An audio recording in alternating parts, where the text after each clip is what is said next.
ගැටබෙර වාදනයේ මූලික අක්ෂර 4 තමයි අද අපි අඳුනගන්න යන්නේ.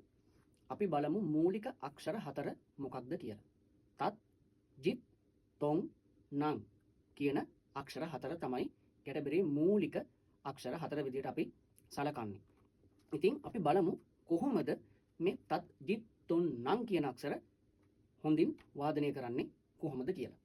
තත් අක්ෂරය වාදනය කරන්නේ බෙරේ වම් මැසේ මැදට ඇඟිලි තුඩුවල ආධාරයෙන් තට්ටුව අල්ලා හඬ පුපුරවා යන ආකාරයෙන් වාදනය කරාම තමයි තත් යන අක්ෂරය අපිට වාදනය කරන්න පුළුවන් වෙන්නේ.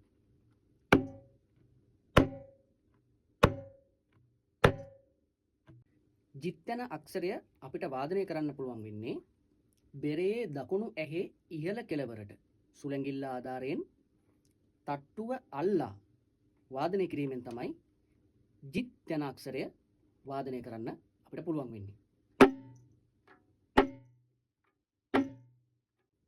තොන් යන අක්ෂරය වාදනය කරන්න පුළුවන් වෙන්නේ අපිට බෙරේ වම් ඇසේ කෙළවරට ඇඟිලි වල ආධාරයෙන් හඬ විහිදී යන ආකාරයෙන් තට්ටුව නොඅල්ලා වාදනය කිරීමෙන්.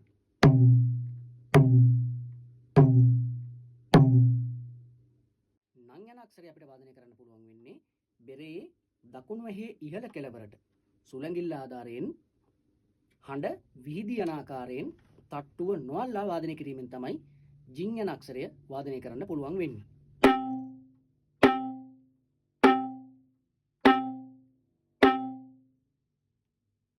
අපි බලමු සරලව තත්, ජිත්, තොන්, නං ලය 3ට වාදනය කරන්නේ කොහොමද කියලා.